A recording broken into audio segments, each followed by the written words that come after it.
Aleluia, bom dia, graça e paz, tudo bem? Tá quente, né? Aceita Jesus, tem um lugar pior, viu? Se tá quente aqui, imagina lá, não vou falar onde. Mas muito bom estar com os irmãos mais uma vez nessa manhã. Hoje nós vamos falar sobre a eternidade do nosso Deus. Nosso Deus que ele tem vários nomes, não porque ele tem várias personalidades, mas porque são diferentes formas de se expressar à humanidade. Deus ele tem os atributos incomunicáveis e os atributos comunicáveis. São características que se comunicam e características que não se comunicam. Então as características incomunicáveis são essas que nós temos falado primeiro. Então a criação de Deus, a soberania de Deus, a eternidade de Deus.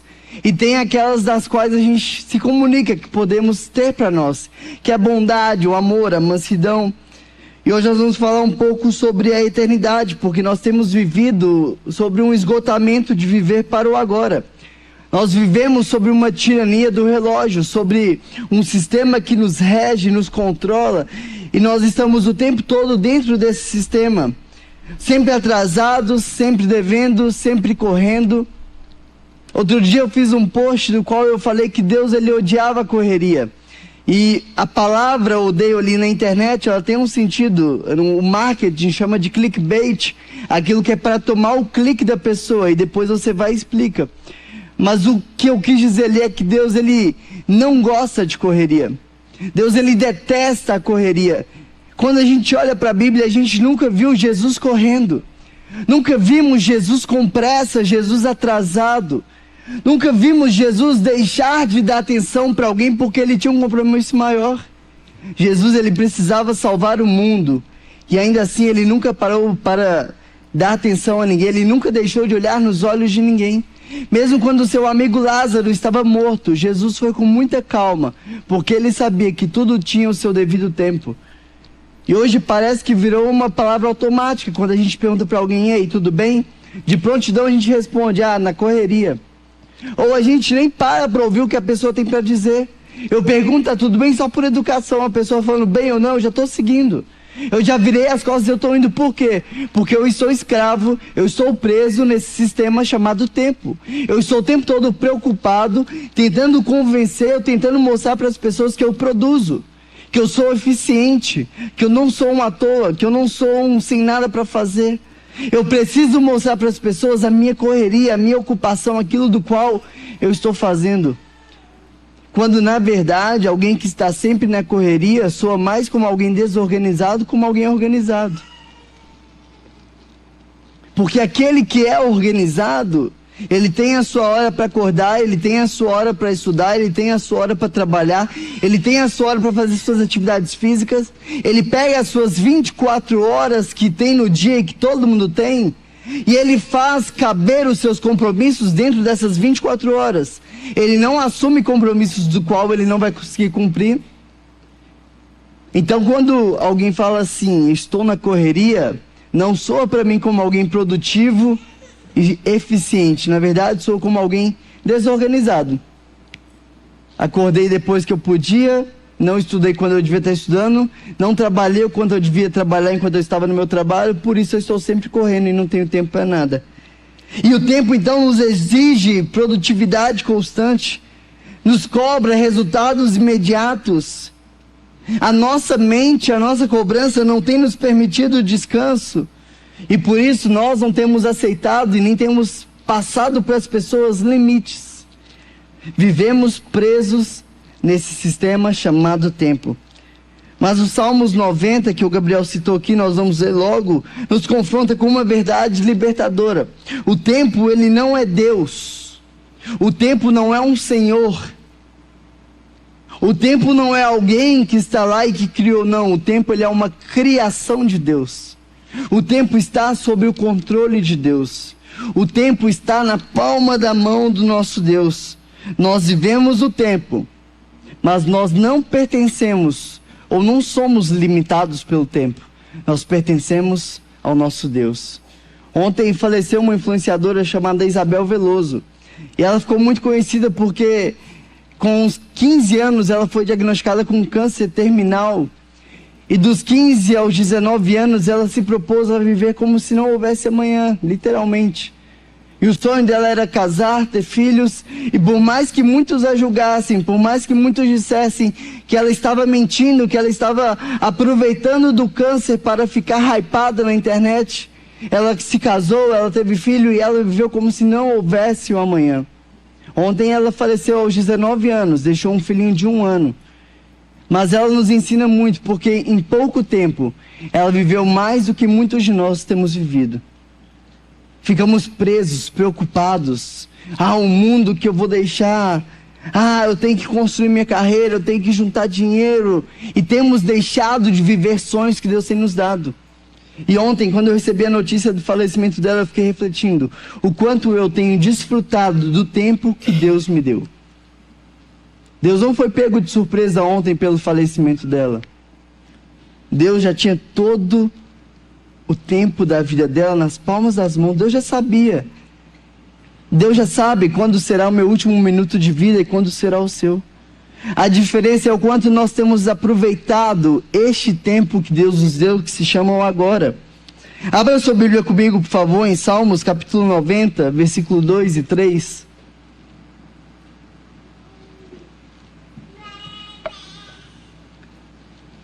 Salmos 90, versículo 2 e 3.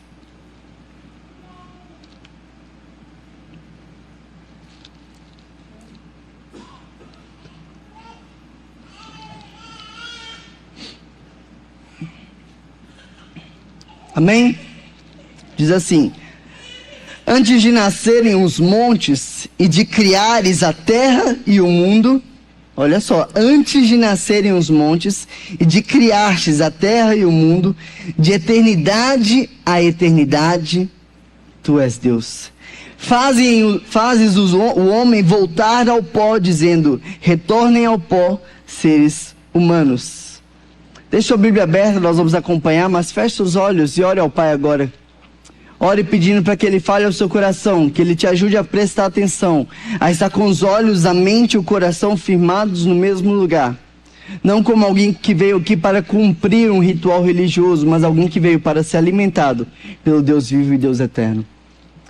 Deus, nós te damos graça, nós te louvamos, porque o Senhor é bom o tempo todo, Pai. Perdoa os nossos pecados, purifica o nosso coração e fala com a gente nesse momento. Nós não estamos aqui para que a nossa semana seja abençoada. Nós não estamos aqui para agradar ao Senhor e assim o Senhor faça a nossa vontade. Não, nós estamos aqui para prestar um culto vivo ao Senhor.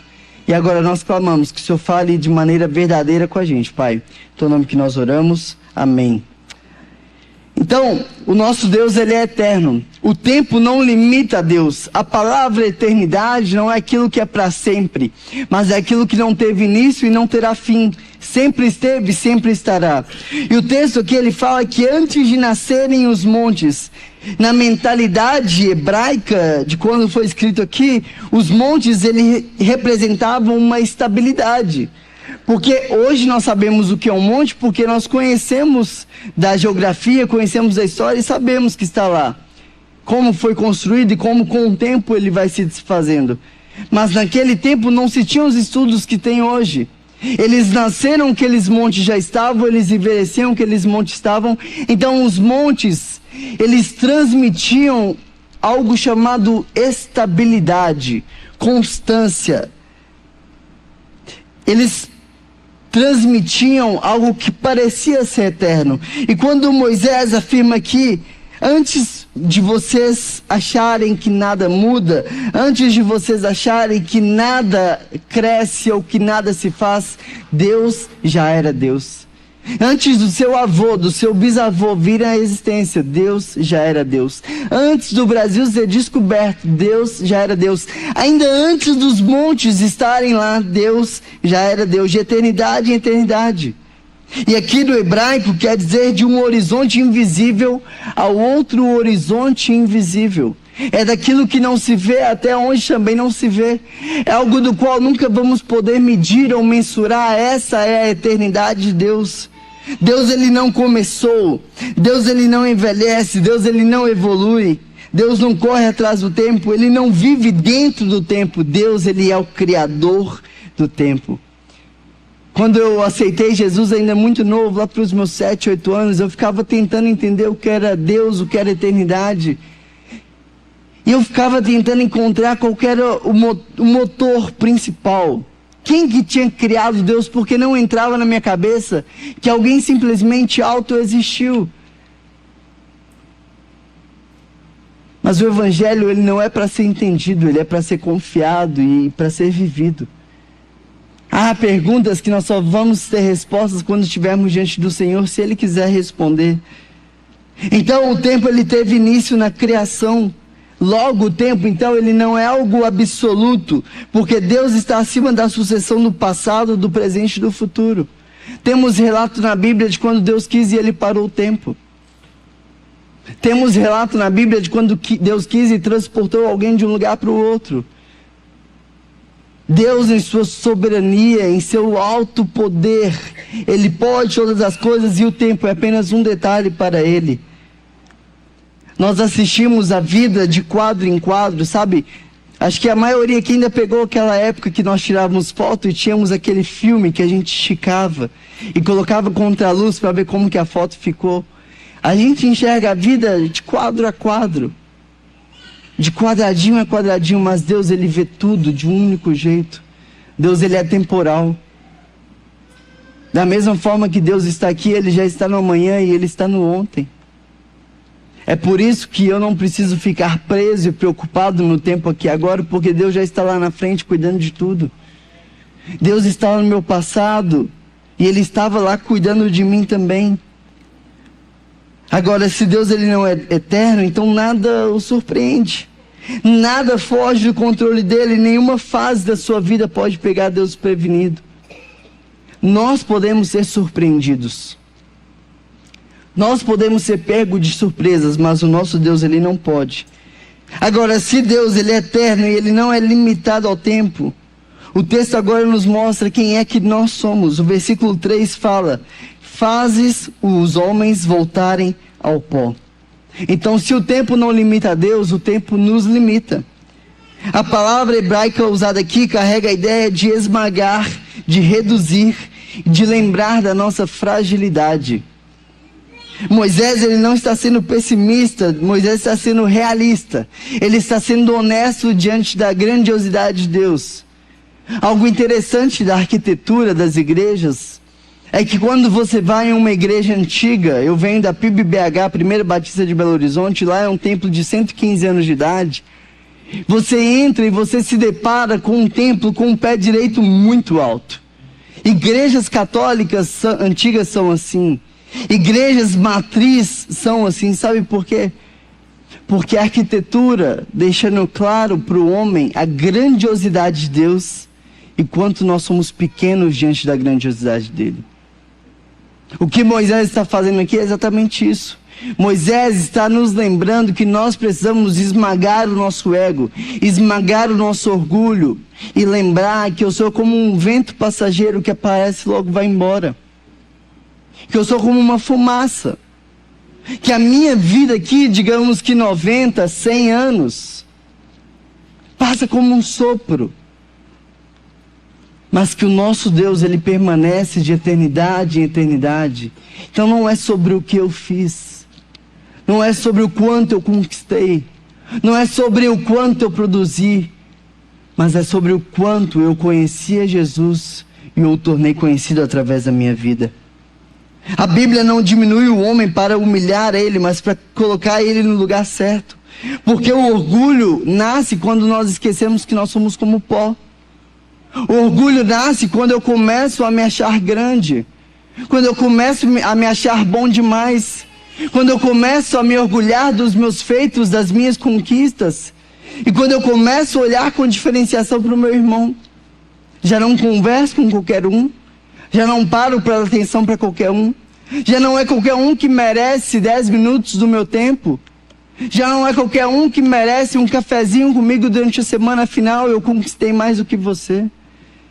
Afinal, eu sou mais do que você. Afinal, o meu nome é lembrado e o seu não. O orgulho nasce quando nós começamos a esquecer que nós somos como pó. Todos nós, sem Cristo, somos barro. Mas todos nós, um dia, tivemos a graça de Deus soprando sobre nós e nos dando o fôlego da vida. Algo que todos nós temos em comum nessa manhã é que a graça de Deus nos permitiu levantar mais uma vez.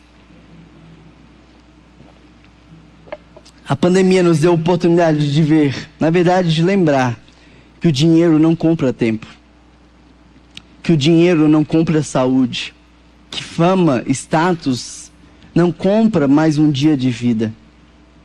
Vimos homens milionários, homens muito famosos, com muito medo de morrer e morrendo.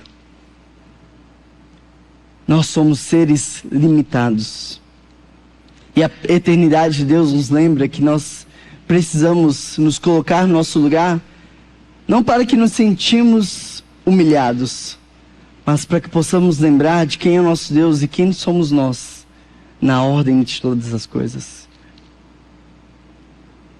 Se você vem para a igreja num domingo de manhã para dar um check na sua vida e para talvez ter uma semana abençoada, se você vem para a igreja pensando que cantando um louvor, entregando o seu dízimo, dando uma oferta generosa, Deus vai abençoar e a sua vida vai melhor, você está vindo com a motivação errada. A igreja se reúne para adorarmos a Jesus Cristo, o Rei dos Reis. Não é para que Ele volte os olhos para nós e nos conceda favores. Se Ele quiser, amém, glória a Deus. Mas na alegria, na tristeza, ainda que eu ande no vale da sombra da morte, é porque Deus está comigo. Não é porque eu vou agradá-lo para que as coisas me vão bem, não. É porque Deus está comigo, é pela graça dEle. É pelo favor imerecido. Não tem nada que eu possa fazer para Deus me amar mais e nada que eu possa fazer para Ele me amar menos. Ele me ama, isso me dá liberdade. Como fala em Gálatas 5, versículo 1, foi para a liberdade que Cristo me libertou. Então é na liberdade que agora eu escolho louvar e adorar, mesmo que eu esteja doente, mesmo que o meu saldo no banco esteja negativo, mesmo que o meu casamento não esteja lá, essas coisas. Eu adoro por quem Ele é e não pelo que Ele pode fazer pela minha vida. Agora, será que nós estamos refletindo, digerindo e mentalizando isso todos os dias? Quem nós somos, o porquê estamos aqui? Será que eu tenho vivido para cumprir o propósito de Deus na minha vida? Eu tenho vivido só para ter um nome grande? Para ter bens? E quando eu falo isso, irmãos, não há problema nenhum em ter. Eu quero poder dar uma condição muito boa para minha família, deixar coisas boas para o meu filho, mas acima disso eu quero deixar um legado para o meu filho. Eu quero que os meus filhos se lembrem de mim como um homem que orava, como um homem que era piedoso, que amava e que era alguém que tinha um coração quebrantado por Jesus. Não há problema em bens, em posses, em títulos, não. Mas o problema é o quanto isso toma o nosso coração. Hoje em dia está muito em alta o Airbnb. Para quem não sabe, é um aplicativo do qual te permite alugar uma casa por um final de semana, por alguns dias. Eu queria que você refletisse comigo que nós vamos pegar um Airbnb em São Sebastião. E nós fomos lá para São Sebastião, litoral paulista, e vamos ficar ali 3 dias. Você sabe que aquela casa não é sua, você alugou um Airbnb.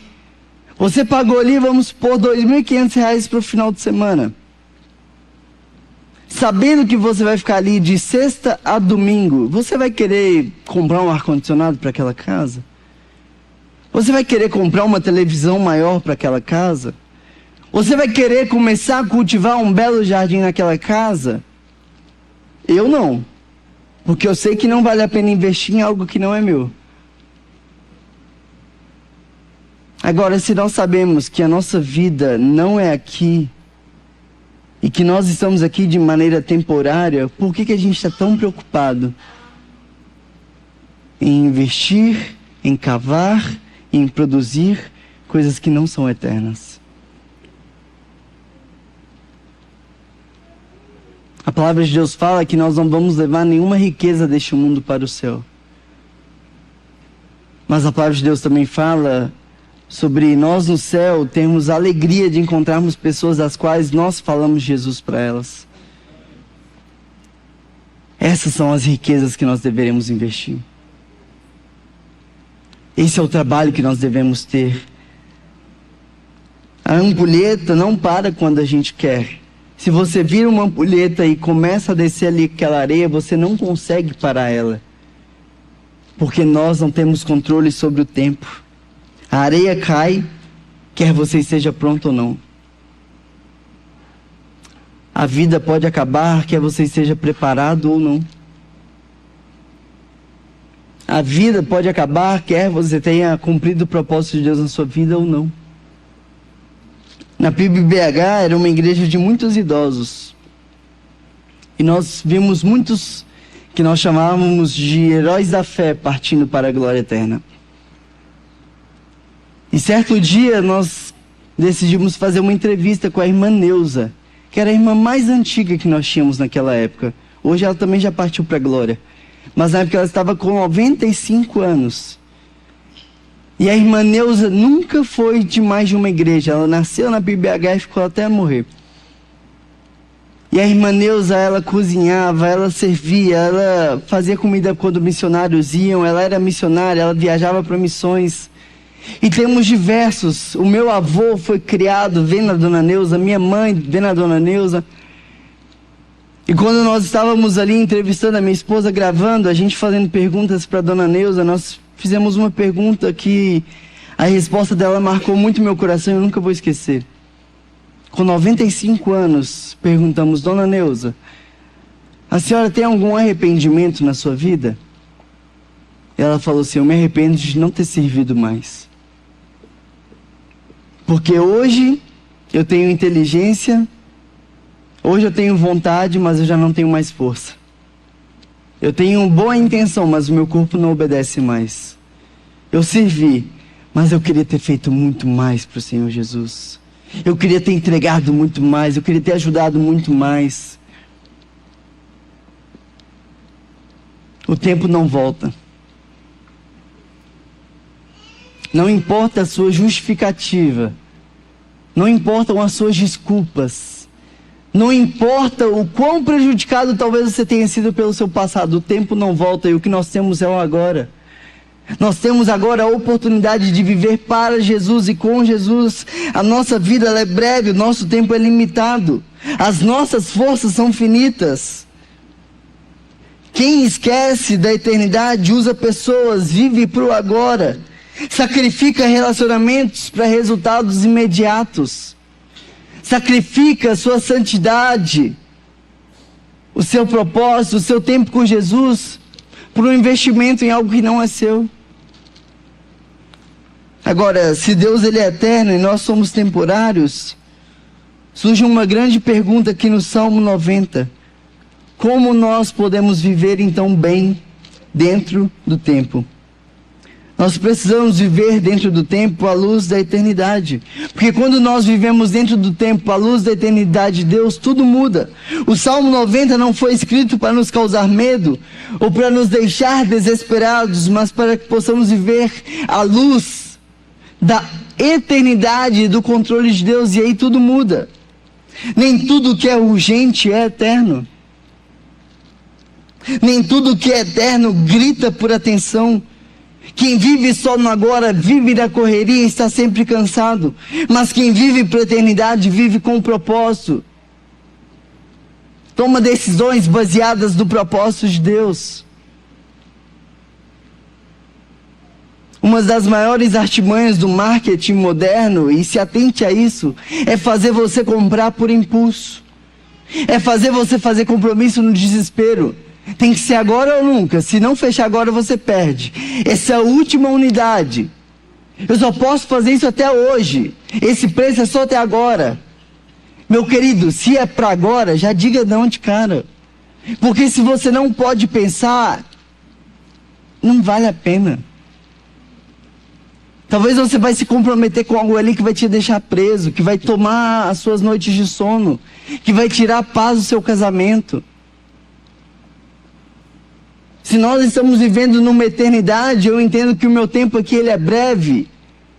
Se comprometa menos em fazer compromissos que vão prender o seu tempo, que vão prender a sua situação financeira, que você vai ter que trabalhar mais e ficar menos com a sua família.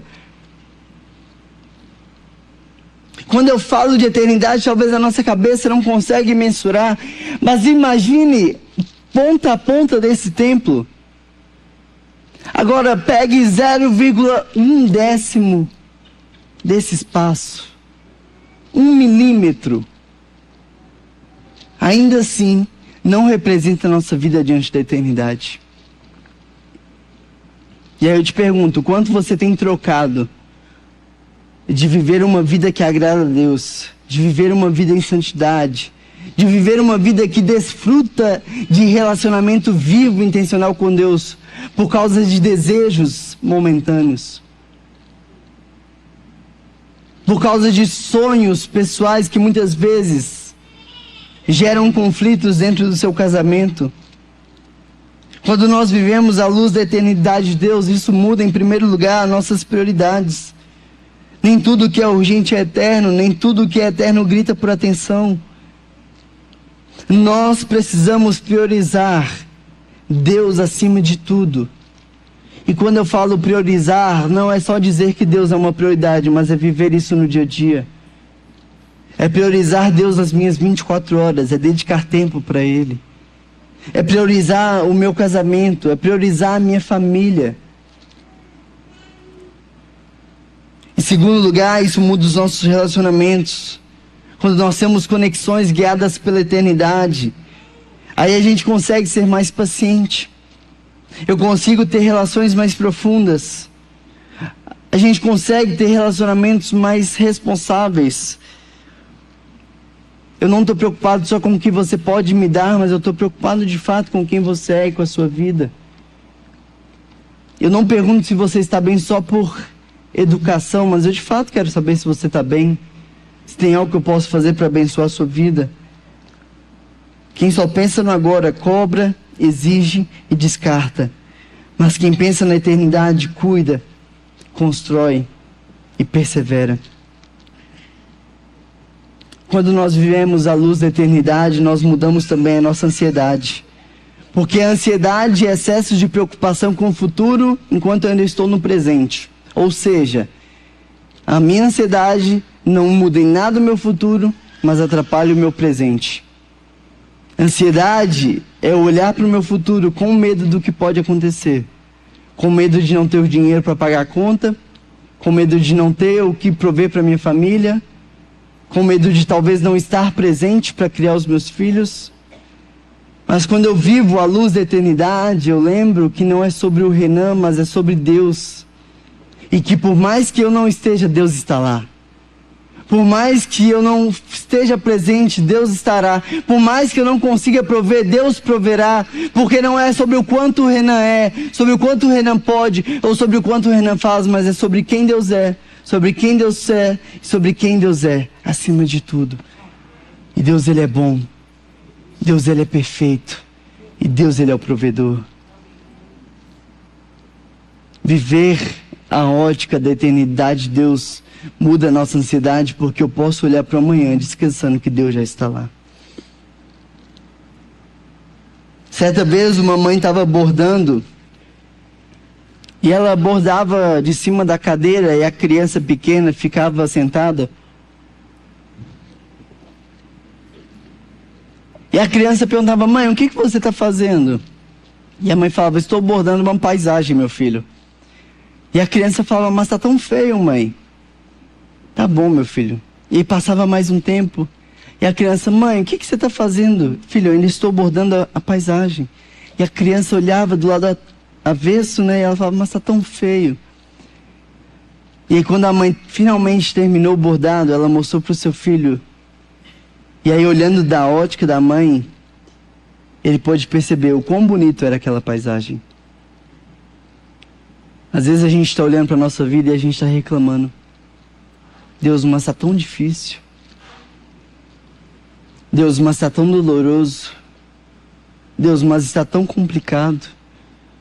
Deus, eu não consigo perceber a sua vontade boa, perfeita e agradável nisso. Mas quando o tempo vai passando, a gente vai amadurecendo, a gente começa a ver aquilo que Deus fez lá atrás. E a gente percebe o quão bonito foi o que Ele fez. A palavra de Deus fala que tudo coopera para o bem daqueles que amam a Deus. Só que muitas vezes a gente pensa que o texto fala que tudo coopera bem. Há uma diferença muito grande. Tudo coopera para o bem. É para o crescimento. É para que as coisas fiquem bem. E não para aquilo que eu acho que é o bem para mim. Talvez você tenha olhado para o seu hoje, você tenha pensado, cara, como 2025 foi difícil. Como 2026 eu estou começando mal. Talvez doente, talvez cheio de dívidas. Talvez com um casamento desestruturado.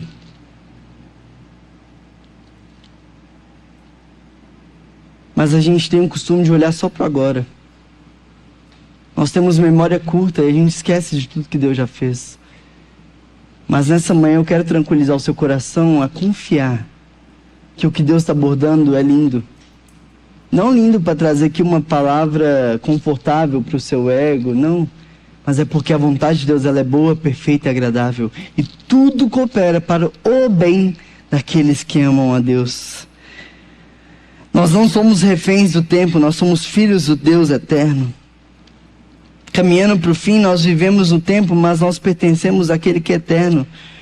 O problema não é viver olhando para um relógio, mas é tentar viver como se tudo dependesse de nós.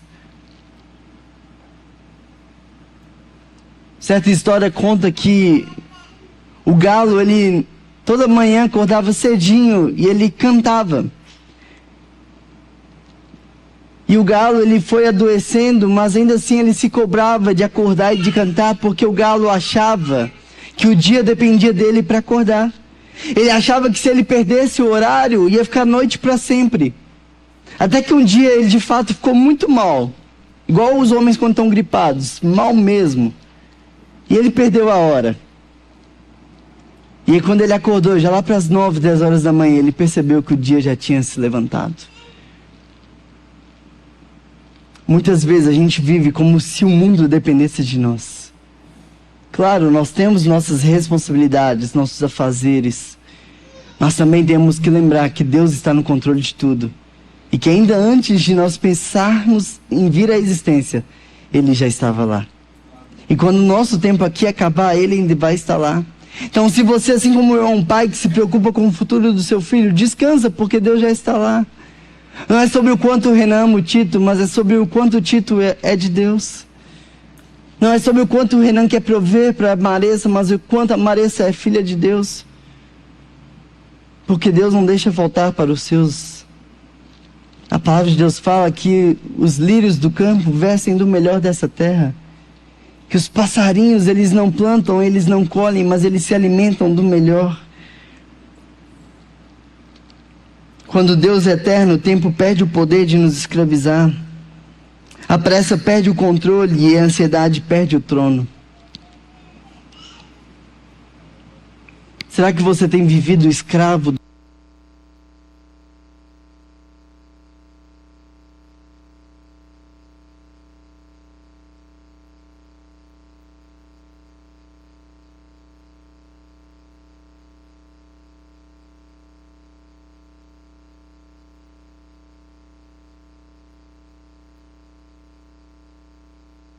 Esse pouco tempo para viver para a glória de Deus. Como que eu posso usar desse pouco tempo para impactar com a presença de Jesus? Para terminar, eu queria contar uma historinha. Certa vez, um casal já namorava há muito tempo. E aquela namorada, ela ficava muito ansiosa para o dia que ela ia ser pedida em casamento. E parece que aquele cara não se tocava disso. E anos de namoro e nada de noivado. E aí, certo dia, ele fala assim, olha, no sábado nós vamos sair, tá bom? Tá bom. Que horas que você me pega aqui? Ah, eu te pego em casa 9 horas. Nós vamos passar o dia passeando e à noite nós vamos jantar fora. E ela vai, ela se produz, ela fica toda linda. E aí dá 9 horas e nada do namorado aparecer. Dá 10 horas e nada dele aparecer. 11, meio-dia, 1 hora. E ela começa a ficar irritada, ela começa a ficar estressada. 2 horas da tarde ele aparece. E ele aparece com um buquê de flores. E ela pensa, atrasou mais de 5 horas e agora vem me dar essas florzinhas baratas. E aí ela pergunta, onde nós vamos? E ele fala, nós vamos passear num parque, depois nós vamos jantar. E ela pensa, caramba, ele atrasa, me dá flores baratas e agora vai me fazer andar nesse sol quente. E aí depois que eles caminham no parque, ela pergunta, e agora?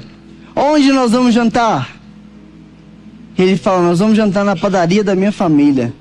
Ela está de brincadeira comigo, você atrasa, me dá flores baratas, me faz ficar andando debaixo do sol e vai me levar para jantar na padaria da sua família?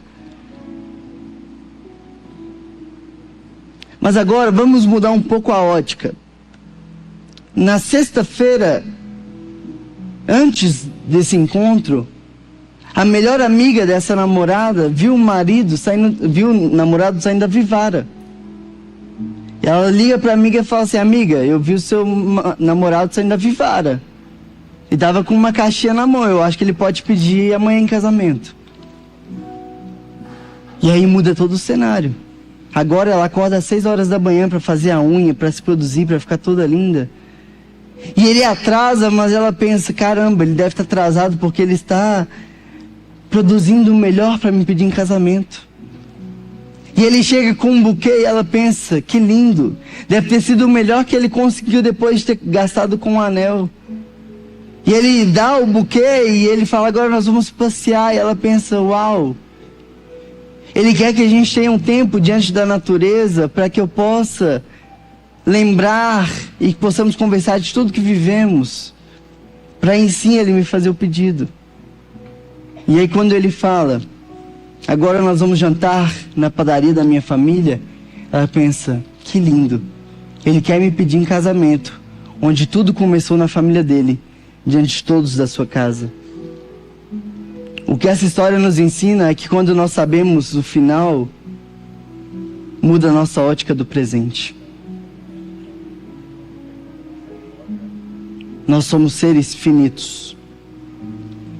A nossa vida aqui ela é breve e passageira.